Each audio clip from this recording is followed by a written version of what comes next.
Hello, everybody. My name is Albert Nerenberg. I am the chairman of the World Laughing Championship, and it's my honor today to introduce the newest American Laughing Champion, hailing from Key West, Florida, none other than Bobbi Gould. Welcome, Bobbi. Yes. That's going wild. That's one of your secret talents, to sort of make it feel like there's like loud cheering happening in the room.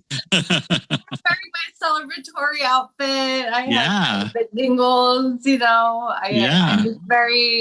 I'm so very happy to have this laughter thrown and spread more joy to the world. Thank you. I have to say that the American Laughing Champion has always been quite influential. They seem Carla Brown, who was also the World Laughing Champion, traveled all over the place promoting conscious laughter, and particularly laughter in difficult circumstances, grieving, pain, discomfort. Mm-hmm. So I was going to say, well, maybe we'll ask you off the bat, with your new title, American Laughing Champion, what do you hope to do with America? So many possibilities with it, right? Because I already travel quite a bit, and I've been traveling for most of my life since the age of 24 when I took up on a Euro trip by myself.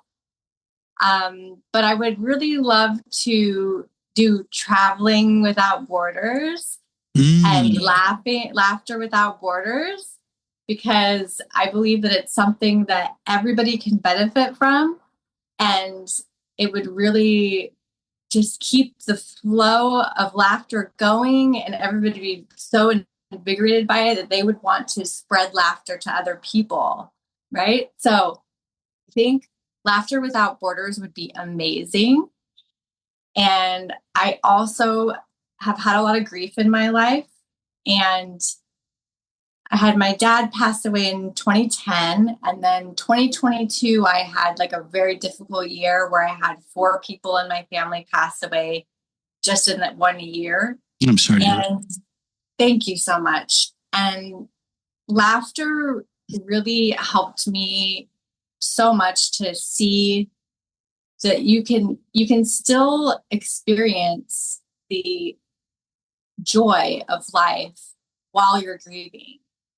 And it feels like it should be wrong or something, and like you shouldn't be happy.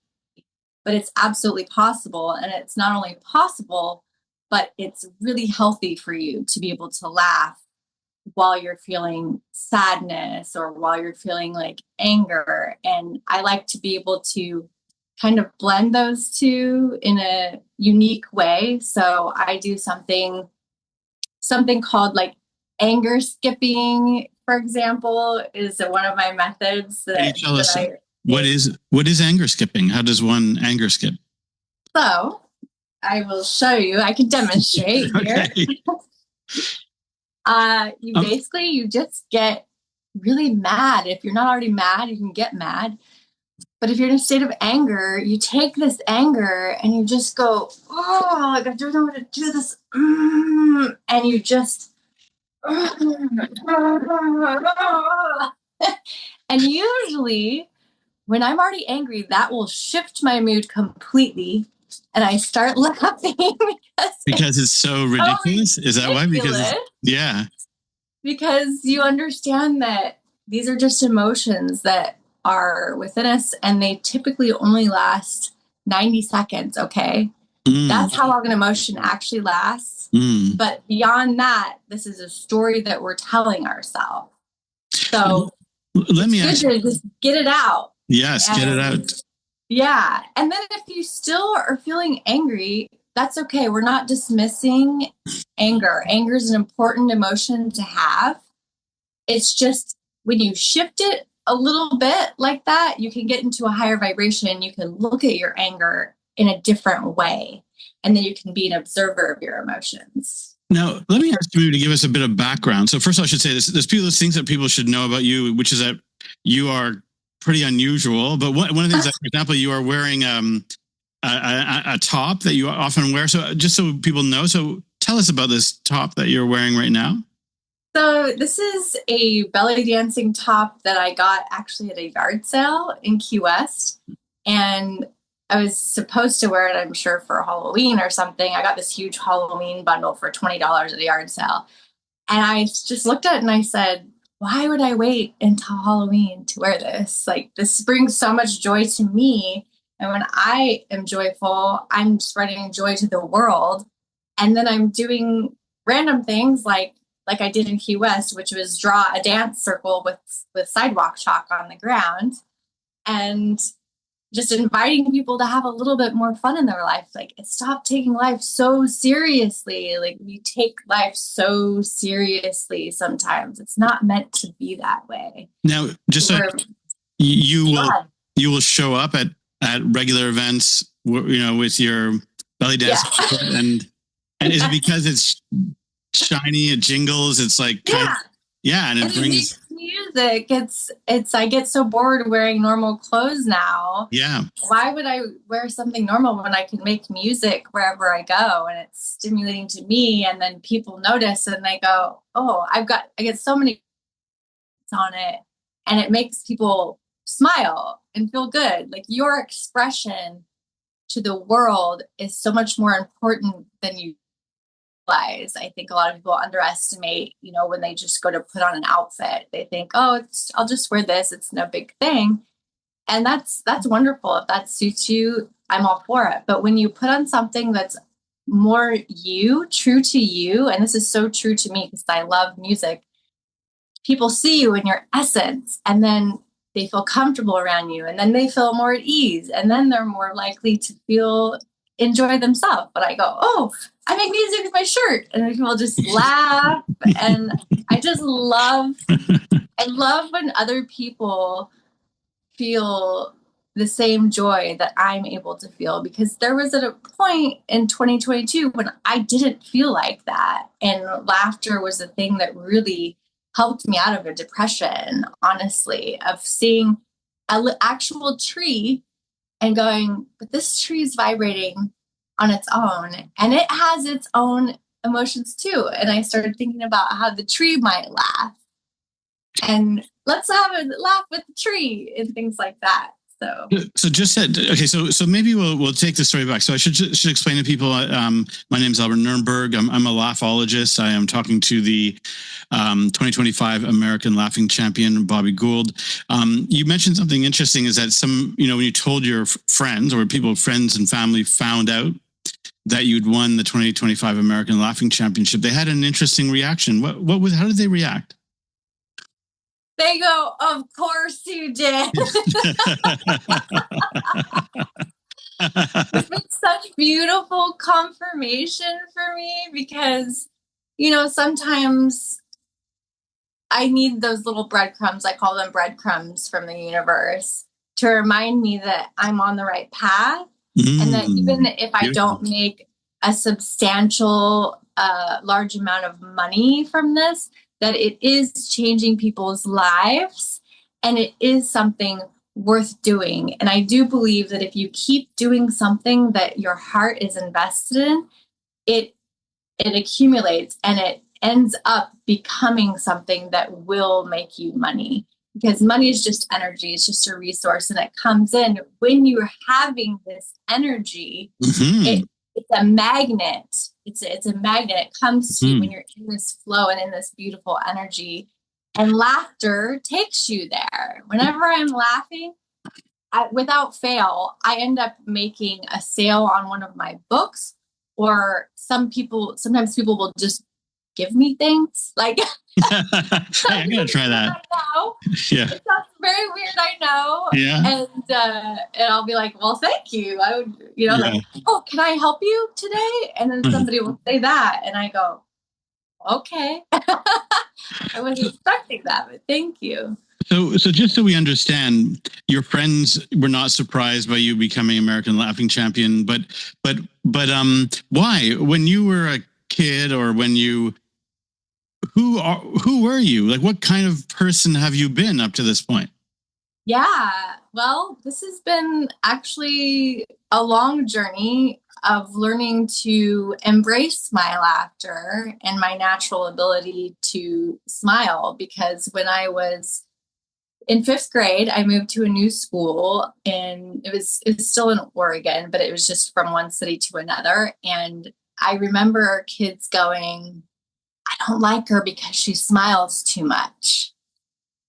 That was, and I could have taken that and told myself a story, right? Because what happens in life is we hear things like that, we get bullied or whatever, and we take that story and we run with it and we go, well, I shouldn't smile anymore or something like that.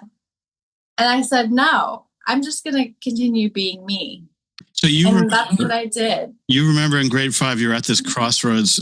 You said like kids in the class were like, that the new girl smiles too much and they don't like you. And you were like, well, I guess I could quit smiling. And you remember making the decision to continue smiling? Really? Yeah. Okay. I was just like, forget them. And then I've also had other moments in life where I had a friend and I could tell that she didn't like me. And I didn't understand why. There was nothing I'd ever done to her. And she finally admitted to me years later, she said, you know, Bobbi, I really love you, but I used to not like you. And I was like, why? I'm so curious. Why? Please tell me. And she said, you just are so happy. I thought it was fake. And I do get that a lot. Because what happens is if you're a person full of light, some people want to be really close to that. But some people, if they haven't learned or to find their joy or found their light, it's going to make them angry or jealous. And because when we're jealous, it's just something that we actually want. It's our soul saying, I actually want this. So it's interesting because I get a lot of both ends, like people either really liking me or like really going, oh, like she's just too much. She's too joyful. She's too loud and this or that. So it's been a journey, you know, like anything. I remember in high school, I was happy, but I was never this happy. But it's taken a lot of actually expressing other emotions to become joyful. As in, if you're angry, express your anger. If you are feeling any type of way, feel it, express it, say it. I see people all the time just like living in this shell and like, you know, maybe observing a crowd and really wanting to dance, but they can't go there because they haven't come out of their shell yet. And but I see the want. I see the want in their eyes. And I just go, oh, I just want to take them and be like, stop caring. Nobody cares about what you're doing right now. They're all concerned with themselves. So joy is it is a vulnerability. Okay. There's some vulnerability to it, to express laughter like this, but it takes a level of being seen and being heard. You know, what's interesting is that having met a lot of laughing champions, one of the common denominators is they usually describe mistreatment or even aggression due to the way they express themselves. Like one woman, I think one of the Canadian laughing champions, was threatened on a plane for laughing too loud. Other people were thrown out of events or told that they couldn't participate in things because of they were seen as just maybe either too loud. Wasn't always like literally you are too joyful, but there was that kind of element. I would ask you, why do you think, and this is not an easy question to answer, I would say, I mean, people would think there's no like rule, like there's not like you walk around in America and there's signs that say like no laughing or stop smiling, right? But there feels like there is, like in a way it feels like you don't look at people on a street and go, wow, they look like they're so happy or even a little bit happy. So why is that? What's going on? People are so caught up in their own mental stories. And by the way, it's also natural as a human being to tend toward negative. Yeah. So if you're not doing the work, which includes, it doesn't have to just be laughter. It can be laughter and it can be meditation. It could be laughter and breath work, which we know breath work is also a big part of laughter meditation. Can you say that again? This is a really crucial part. Yes. So it's you said that we naturally tend towards what? We naturally tend towards what? Negativity. Right. And so this is the idea that if you don't have a kind of practice or you don't have a way, you're going to be negative. Is that what you're saying? Yes, absolutely. I'm not who I am because I've never felt negativity or pessimism. I'm probably pretty good. I absolutely have that within me. I had a story. I had a record playing in 2022 after I lost 4 people in a year that said, what's the point of all this anyways if I'm just going to die? And I said, whoa, that was a strong story for me to have as a naturally happy person that had never experienced that in my life. I had to break down that record slowly and strongly. And it took a while. It took probably a couple months, but I worked at it by seeing the joy in every little thing, the miracle in every little thing, and the joy in every little thing. And utilizing laughter as a way to just go, oh, something silly happened, and just laugh about it. It makes your expectations of things so much better when you can go, oh, I missed my flight because the bus was late. No, you're at a really crucial point here. It's kind of interesting where you said use laughter. And I think people who are not, let's say, in laughter yoga or some of these laughter exercise techniques, they might wonder and go, well, I'm not against laughter. Like, I'll laugh when things are funny. How does one, in your view, use laughter? Like, what's different about what you're suggesting than maybe the average person is doing? Okay. I'm so glad you asked that. That's a great question. So the trick is, people say, oh, I can laugh. Yeah, sure. You can laugh anytime.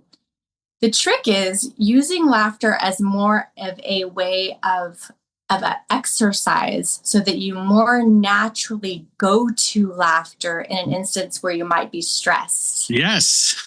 Yes. You don't just all of a sudden out of the blue have a very stressful moment in life and go, I'm just going to laugh about it now. It doesn't happen like that. Just like you don't go to the gym the first day and get abs, right? That's crazy to expect that. Unless you're laughing, maybe, right? Yeah, unless you're laughing. Laughter is exercise.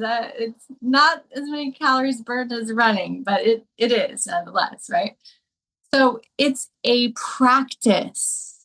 Like anything in life, you don't just overnight become this laughter world champion. First, you have to win because you first have to win a regional championship. I'm just joking, but yes. Yeah. Yeah. You just have to acknowledge that. I mean, I have a routine. That I do every day, and it includes all of my different laughter exercises like the roll on the floor laughter. Right. Which, would helped me win my title. Actually, we should explain that. So when people would ask, how did you win the American Laughing Championship? And I would say, well, that is a key factor in that. I think quite naturally, during the competition, you hit the floor laughing, which is also called ruffling, rolling on the floor laughing. Yeah. And you said it was interesting when you said it wasn't like planned. And I think we, just happened. And we know this, that when laughter becomes intense, there's research to show this, it overwhelms the motor control system, which explains why people sometimes stumble or they grab onto things or they even fall down. Yeah. So that is a sign of a very intense form of laughter, which is interesting. It's interesting that it's there, and it seems to be a bit of your signature. Yes. Yeah, definitely my signature now. And, in times of overwhelm or stress, which is something that happens to me quite a bit because I do have a tendency toward anxiety and a tendency toward ADHD. And I get overwhelmed very easily. My system will go, oh, high alert, like something's happening. We're too many things going on in the brain. And I just, now it's hit the floor, hit the floor with laughter. As you do. All of my exercises. Yeah. I even came up with another new one the other day, Sure. and I had a little song that went with it, but I was doing the laughter shaking, and I said, I'm overwhelmed, but I'm gonna do this to ground. And I just, that was it. And I just kept repeating this over and over, I think like 10 times. And it was like, it's like a mix of shaking and laughter. Is that, you know, that, and shaking and laughter with an affirmation. Right. Well, it was more of like, I guess you would call it more of a mantra with like a song, right? Like a mantra song / thing. That is very interesting. There's some people who believe that laughter itself is, you know, there's a theory that to release trauma, we need to shake. That's how animals release trauma. And that one of the roles of laughter actually is to produce some of the shaking behavior. It is why sometimes people feel like something really powerful release. You don't do it consciously, but sometimes you have a big laughing fit and you feel like you let something go. Oh yeah. Yeah. Maybe it is that maybe you're shaking. Yeah. Yeah. And it felt so good. And I tell you, it relieved everything so instantly. I was like, okay, moving on now. And sometimes if that doesn't work, that means you need to get further grounded. It means you need to get on the floor laughing, or you need to do something that is a little bit deeper, meaning like we'll go into like a more laughter, probably like with more breath work, because at the core, if overwhelm is your body saying, oh, we're going into fight or flight now, and we need to do something about it. And you always have to be listening to your anxiety, because anxiety is just an emotion telling you that something's going on in your body that you need to listen to. So it could be something, normally it's something from your past saying, I recognize this feeling, but you haven't recognized it yet. And you go, okay, what is it then? Tell me, what is it then? You try and source that, but sometimes you can't source it, and that's okay. So that's why you just got to shake it out, laugh it out, dance it out. Or even laugh it out. It reminds me of you know, it's like one really weird aspect of cultural history is that in the 20s, which was a kind of like somewhat liberated time, I think, for its era, there were a lot of laughing songs. There was a famous one called the Parlophone Record. There was another one called the Laughing Song. And no kidding. There was one really popular song called Laugh It Off. So even way back then, they were so ahead of their time. Yeah, they knew that you could laugh things off, and that when you were having a bad day or a bad moment, you should laugh it off. Yeah. Yeah, and so laughing it off, and it's what we might be seeing. We're like, oh, that's trivial and interesting, but actually, what we might be looking at is a profound de-traumatizing technique. Everyday de-traumatizing technique. Just don't take it on, laugh it off. You know, that's phenomenal. Wow. I'll try to find the song. I knew I was felt like a flapper girl for a reason. Yeah, there you go, flapper girl. There we go. So I can explain too that one of the reasons why we were intrigued by and inspired by your becoming American Laughing Champion is that you are a bit of a laughter innovator, meaning not bit of, a lot of a laughter innovator, in that you believe that it's not just a question of like, you know, time to laugh. It's a question of using a joy practice to improve your life. What are those things that you do?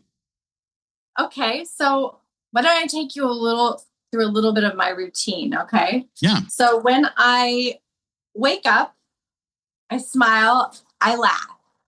First thing.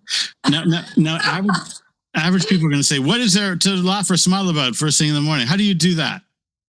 You just wake up and you look around your room and you go, I'm here. I'm here. Like it's a miracle that I'm here. Yes. Being here is such a miracle in itself, right? Yeah. A lot of people don't understand that just being here, it's taken so much to create you and then you could just be amazed at the fact that you're here, right? And then I love that. Yes. Look around your room and kind of gather your senses. Okay, I slept in a nice cozy bed last night. What else am I gratefulness? Great, by the way, gratefulness is also awesome with laughter. It is grounding. You go, yes. oh, thank you. Yeah. I'm so grateful for this super cozy bed. Yeah. And then have a good laugh about it. Yeah. Because that's so cool. Because gratefulness is wonderful for manifestation and wonderful for being present. Okay.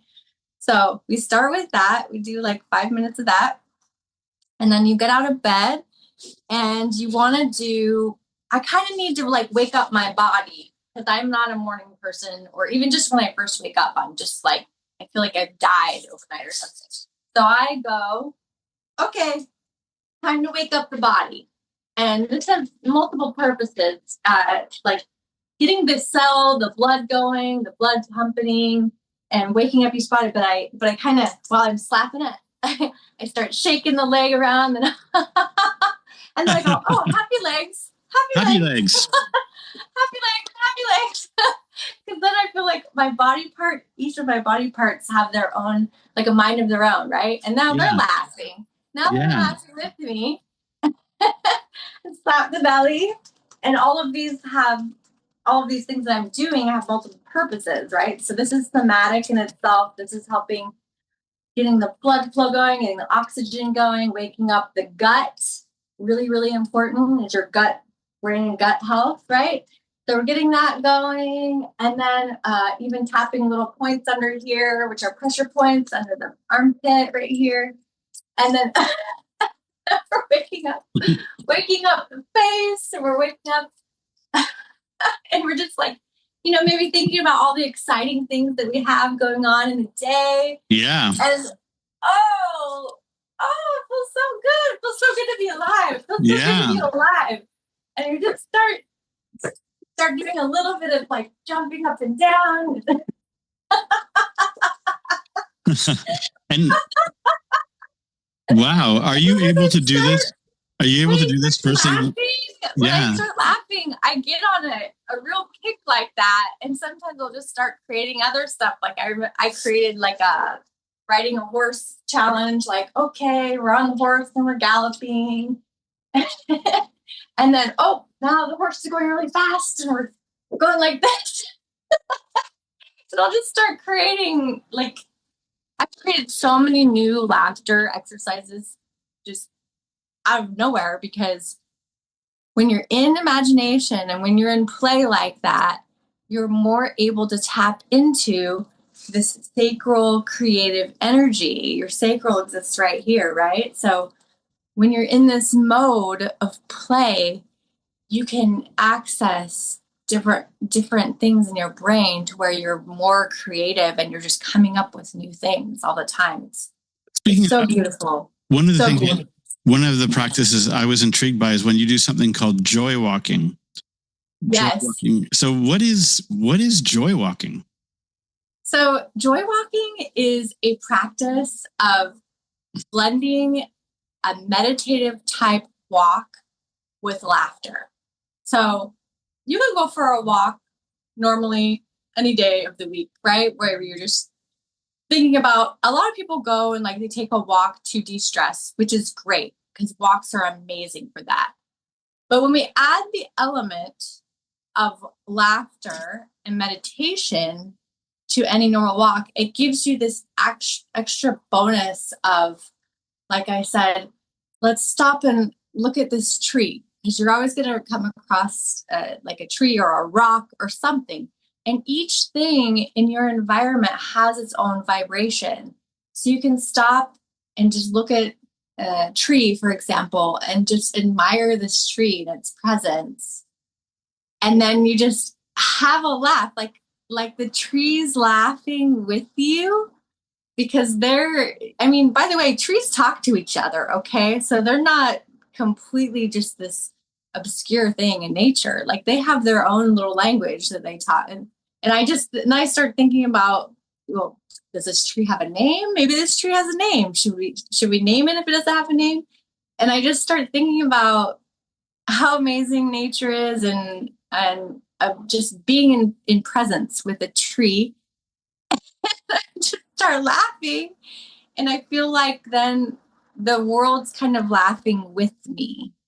And you're never really alone. Like I've so many times been in public just laughing ridiculously by myself. And I think it's so beautiful and amazing, especially if I'm doing it in public and someone happens to catch me and they walk by and they'll say like, oh, wow, I love your energy. I've had that happen before, just like random people coming up, like, I just love your energy. And I'll go, oh, thanks, and then I'll explain what I do. So, what's interesting about this, I think there's something deep here, if you don't mind, is that there's a reason, there are reasons why people don't laugh in public. And it's interesting. It's almost like I feel like we've let the sort of darker aspect of things come to dominate, meaning the reason why people don't laugh in public is that it's often perceived as a sign of mental illness. And that is because that there is a form of schizophrenia where people laugh. It is different, meaning generally when people have this, they are not enjoying the laughter. It is not usually joyful, but they are laughing. And so we're all saying, it almost seems like we're saying, hey, we shouldn't laugh in public in case somebody thinks I have schizophrenia, which seems like kind of not the right reason not to laugh. Right. Yeah.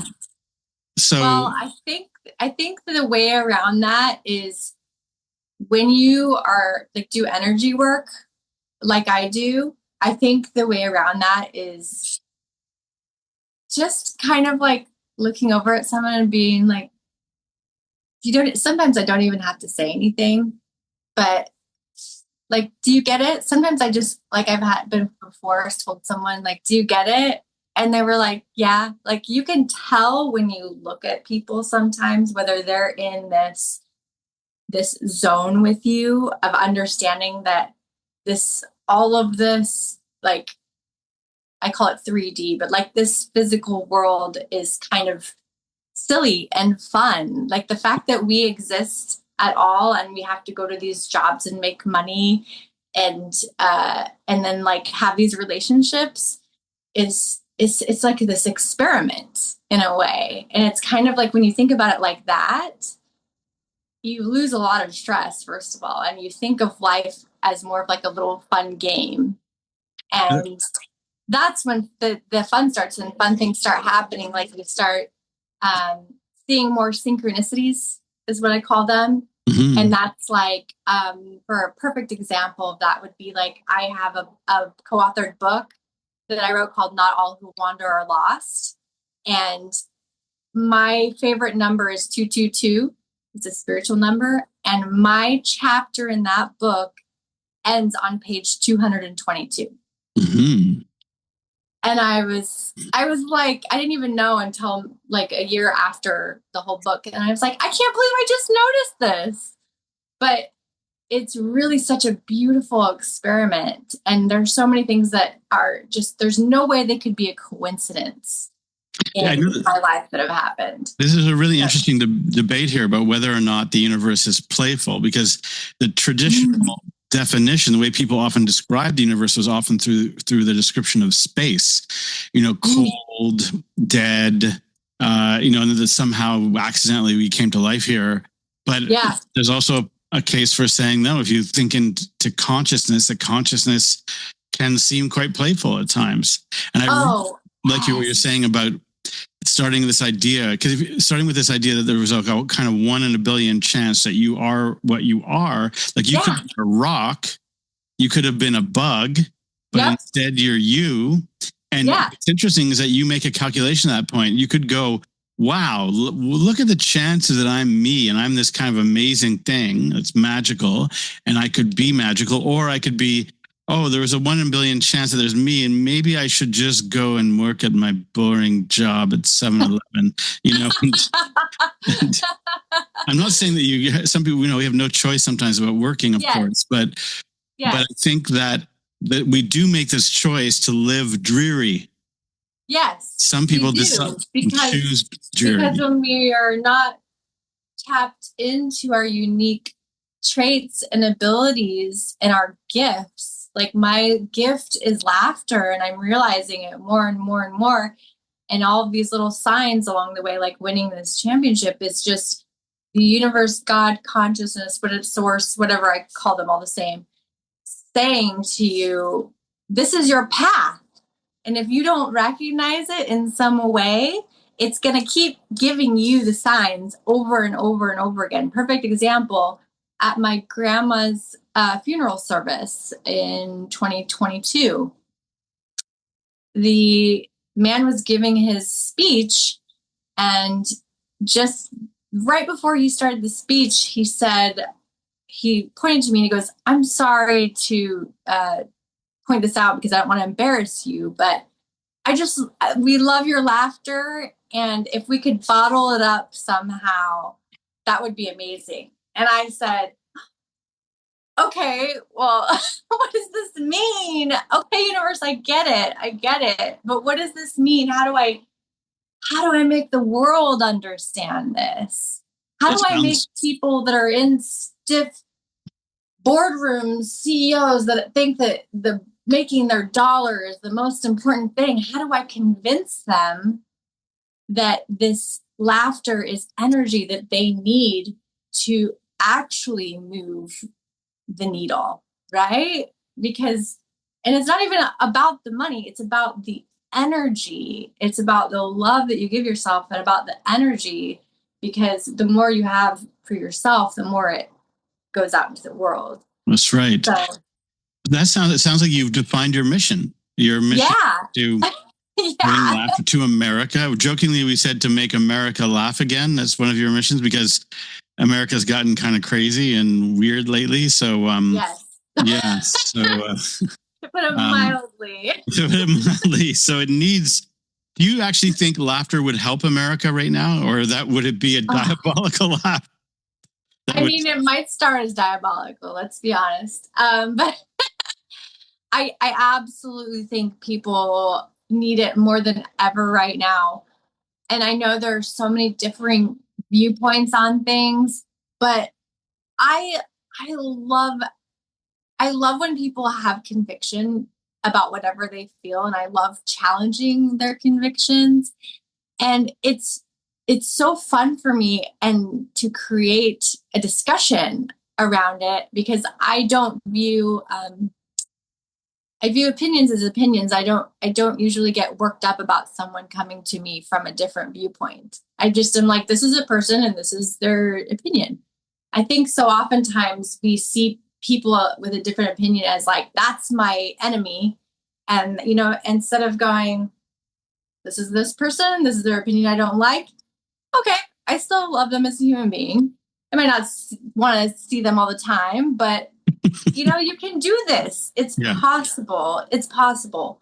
But it just takes a lot of understanding that, like, we are where we're supposed to be, and everything happens for a reason. Every single thing happens for a reason, whether it looks dark or it looks ominous or it seems off. It's happening for a reason. I know this without a doubt. So I'm just so happy that I can bring more joy to the world and go around the world and having people embrace this more, and going back and sharing it with their people. Going, hey, I met this laughter champion and she showed me just these little tips of how I can make my day better and how I can get through a stressful time, because we are all one. We all are doing this together, like there's not like there, someone might have a different opinion than you. They might have a negative vibration, but what can you do in that instance?